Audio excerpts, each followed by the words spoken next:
ತೋಳದು ಗರ್ರಾಗೆರ ರವಿಕುಮಾರ್ ನನ್ನ ಸೈ ರವಿಕುಮಾರ್ ಅಂತ ಇಲ್ಲ. ಪ್ರೂವ್ ಮಾಡಿ, ನೀವು ಎಲ್ಲಿ ಪ್ರೂವ್ ಮಾಡ್ತೀರಿ ಮಾಡಿ.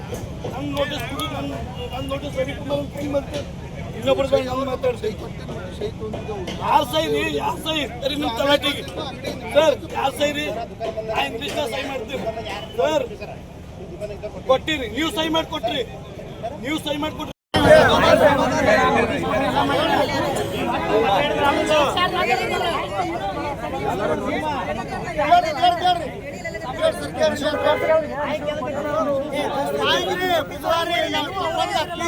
ಸಂಜು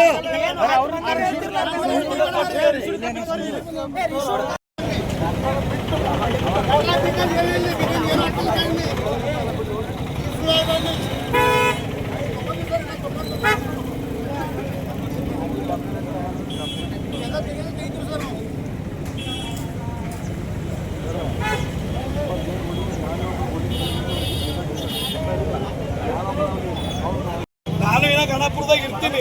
ಎಲ್ಲ ಅಧಿಕಾರ ತುಂಬ ದಮ್ಮೆಟ್ಟದ, ಯಾರ ನಿಯಂತ್ರಣ ನಡೀತೀನಿ ಎಲ್ಲ ನೋಡೋದ. ಅವ ಮಾತಾಡ್ತೀನಿ.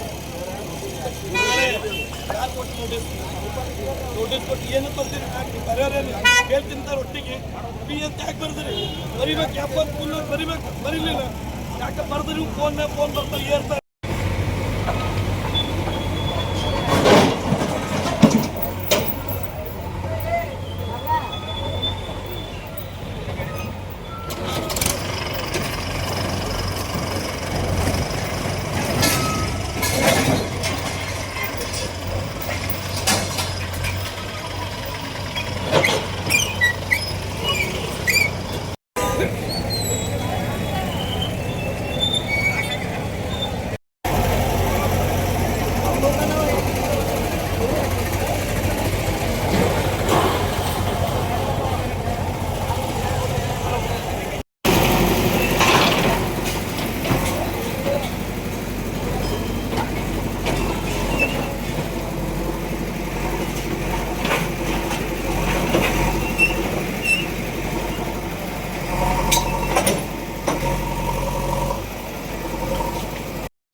Gracias.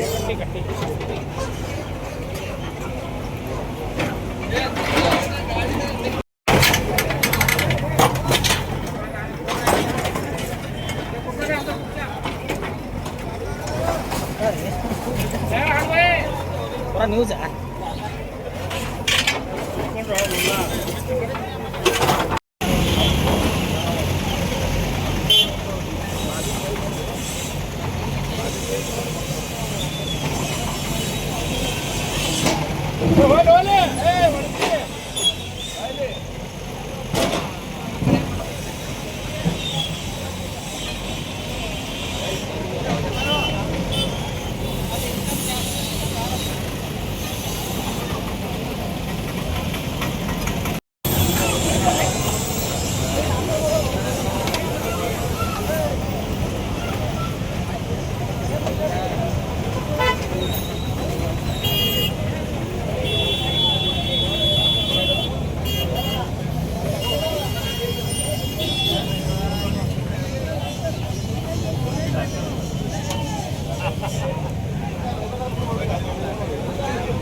ಯಾರು ನಂಬರ್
ಎಷ್ಟು ದಿನಗಳಿಂದ ಈ ಅಂಗಡಿ ಮಾಲೀಕರಿಗೆ ನೀಡಿದ್ದೀರಿ? ಗ್ರಾಮ ಪಂಚಾಯತಿ ಹಂತದಲ್ಲಿ ಕಳೆದ 6 ತಿಂಗಳಿಂದ ಹಿಂದ್ಗಡೆನೆ ನೋಟಿಸ್ ನೀಡಿದ್ರು, 3 ನೋಟಿಸ್ ನೀಡಿದ್ರು. ನಂತರ ಅವರು ಗ್ರಾಮ ಪಂಚಾಯತಿ ಜನರಲ್ ಬಾಡಿ ಮೀಟಿಂಗ್ ಅಲ್ಲಿ ಅನಾನಿಮಸ್ಲಿ ರೆಸಲ್ಯೂಷನ್ ಪಾಸ್ ಮಾಡಿದ್ರು. ಅವಾಗ್ಲೂ ತೆಗ್ದಿದ್ದಿಲ್ಲ ಅವರೆಲ್ಲ. ಮತ್ತೆ ನಮ್ಮ PDO ಅವರು ಪಂಚಾಯತ್ ರಾಜ್ ಒತ್ತುವರಿ ತೆರವಳಿ 2011 ರೂಲ್ಸ್ ಅಂಡರಲ್ಲಿ ನಮ್ಗ ಸಕ್ಷಮ ಪ್ರಾಧಿಕಾರ ಅಂದ್ರೆ ಎಕ್ಸಿಕ್ಯೂಟಿವ್ ಆಫೀಸರ್ ಅವರಿಗೆ ಅವರು ರಿಪೋರ್ಟ್ ಮಾಡಿದ್ರು. ನಾವು ಅವರಿಗೆ 3 ಸಲ ನೋಟಿಸ್ ಕೊಟ್ಟು 3 ಸಲ ಹಿಯರಿಂಗ್ ಮಾಡಿದ್ವಿ. ಅವ್ರು ಅವಾಗ್ಲೇ ಒಪ್ಕೊಂಡಿದ್ರು, ನಾವು ಆದಷ್ಟು ಬೇಗ ತೆರವುಗೊಳಿಸ್ತೀವಿ ಅಥವಾ ನೀವು ಬಂದಿನಾನೇ ತೆರವುಗೊಳಿಸ್ತೀವಿ ಅಂತ ಹೇಳಿದ್ರು. ಇನ್ನೂ ತೆರವುಗೊಳಿಸಿದಿರಲಿಲ್ಲ ಅದು. ಸೊ ನಾವು ಇವತ್ತಿನ ದಿನ ಫಿಕ್ಸ್ ಮಾಡಿ ಅದನ್ನ ತೆರವುಗೊಳಿಸ್ತಾ ಇದ್ದೀವಿ. ತೆರವುಗೊಳಿಸಬೇಕಾದ್ರೆ ಯಾರ ಆದೇಶ ಮೇರೆಗೆ ತೆರವುಗೊಳಿಸ್ತಾ ಇದ್ದೀರಾ? DC ಅಥವಾ ಜಿಲ್ಲಾ ಉಸ್ತುವಾರಿ ಸಚಿವರಿಂದ? ಇಲ್ಲ, ಒಂದು ಅಧಿಕಾರಿ ಇಲ್ಲ. ಇದು ನೋಡಿ, ನಮ್ಮ ಕರ್ನಾಟಕ ಪಂಚಾಯತ್ ರಾಜ್ 1993 ಅಧಿನಿಯಮ 72ರಲ್ಲಿ ಮತ್ತು ಪಂಚಾಯತ್ ರಾಜ್ ತೆರವುಗೊಳಿಸುವ ನಿಯಮ 2011ರಲ್ಲಿ ಅದ್ರ ಮುಖ ಇದರಿಂದ ನಾವು ಸಕ್ಷಮ ಪ್ರಾಧಿಕಾರ ಆದಂತ ಎಕ್ಸಿಕ್ಯೂಟಿವ್ ಆಫೀಸರ್ ಅವ್ರ ಆರ್ಡರ್ ಅಲ್ಲಿ ನಾವು ಅದನ್ನ ತೆರವುಗೊಳಿಸ್ತಾ ಇದ್ದೀವಿ. ಈ ಮುಂಚೆ ಸರ್ ತೆರವುಗೊಳಿಸಿತ್ತು ದೇವಲಗಣ. ಹೌದು. ಆದ್ರೂ ಕೂಡ ಮತ್ತೆ ಕೆಲವೊಂದು ದಿವಸ ಆದ್ಮೇಲೆ ಇದೆ. ಹೌದು. ಮುಂದೆ ಆದ್ರೂ ಕೂಡ ಈ ರೀತಿ ಆಗ್ತದ? ನಾವು ಗ್ರಾಮ ಪಂಚಾಯತಿ ಅನುದಾನದಲ್ಲಿ ಆದ್ರೆ ನಾವು ಅದನ್ನ ಏನು ಡ್ರೈನೇಜ್ ಇದೆ ಅಲ್ರಿ, ಆ ಡ್ರೈನೇಜ್ ಮೇಲ್ಗಡೆ ಒಂದು ಬ್ಯಾರಿಕೇಡ್ ಹಾಕ್ಬಿಡ್ತೀವಿ ಮುಂದ್ಗಡೆ ಬರ್ಲಾರ್ದಂಗ. ಬಟ್ ಈ ಮೀನ್ವಲ್ಲಿ ಈಗ ಇಮಿಡಿಯೇಟ್ಲಿ ಏನ್ ಮಾಡ್ತೀವಿ ಅಂದ್ರೆ ನಾವು ಸ್ಟಾಫ್ ಇರ್ತಾರಲ್ಲ ಡೈಲಿ ಕೆಲವು ದಿನಗಳ ತನಕ ಅವ್ರು ಎಲ್ಲರೂ ತಿರುಗಾಡ್ತಿರ್ತಾರೆ. ಮತ್ತೆ ಯಾರು ಮುಂದೆ ಬರ್ತಾ ಇರ್ತಾರಲ್ಲ ಅವರಿಗೆ ಗ್ರಾಮ ಪಂಚಾಯತಿಯಿಂದ ದಂಡ ವಿಧಿಸ್ಲಿಕ್ಕೆ ಇದು ಮಾಡ್ತಾ ಇದ್ದೀವಿ. ಸರ್, ಈಗ ಈ ಗಣಗಾಪುರದಲ್ಲಿ ತೆರವು ಕಾರ್ಯ ಮುಂದುವರಿಸಿದೆ. ಎಲ್ಲಿಂದ ಎಲ್ಲಿಗೆ ಸರ್? ಏನು ಅಳತೆ ಇದೆ? ದೇವಸ್ಥಾನದಿಂದ ಬಸ್ ಸ್ಟ್ಯಾಂಡ್ ವರೆಗೆ ಅಷ್ಟೇನಾ? ಅಲ್ಲಿವರೆಗೆ ಅಷ್ಟೇ. ಅದ ಗ್ರಾಮ ಠಾಣೆ ವ್ಯಾಪ್ತಿಯಲ್ಲಿ ಏನ್ ಬರುತ್ತೆ ಇದು ಬರುತ್ತಲ್ರಿ. ಈಗ ದೇವಸ್ಥಾನದಿಂದ ಅಲ್ಲಿ ಬಸ್ ಸ್ಟ್ಯಾಂಡ್ ವರೆಗಡೆ ಮತ್ತೆ ಆ ದೇವಸ್ಥಾನದಿಂದ ಮಾರುತಿ ಮಂದಿರ ಇದೆ ಅಲ್ರಿ ಅಲ್ಲಿವರೆಗಡೆ ಅಷ್ಟೇ, ಮತ್ತೆ ಬೇರೆ ಕಡೆ ಏನಿಲ್ಲ? ಇಲ್ಲ, ಬೇರೆ ಕಡೆ.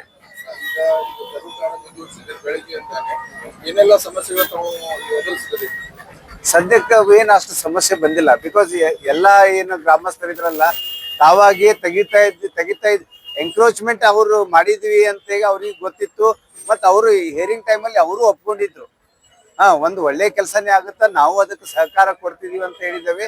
ನಮ್ ಗ್ರಾಮಸ್ಥರಿಂದ ಆಯ್ತು ಮತ್ತೆ ಪೊಲೀಸ್ ಡಿಪಾರ್ಟ್ಮೆಂಟ್ ಇತ್ತು ಸಿಕ್ಕಾಪಟ್ಟೆ ಸಹಕಾರ ಸಿಕ್ಕಿದೆ. ಹಾಗಾಗಿ ಸದ್ಯಕ್ಕಂತೂ ಯಾವುದೇ ಸಮಸ್ಯೆ ಬಂದಿಲ್ಲ ನಮಗೆ. ನನ್ನ ಹೆಸರು ವೀರಣ್ಣ ಕೌಲ್ಗಿ ಅಂತ. ಇವರು ಅನಸೂಯ ಅಷ್ಟಗಿ PDO ಅವರು. ಇವರು ರಮೇಶ್ ಪಾಟೀಲ್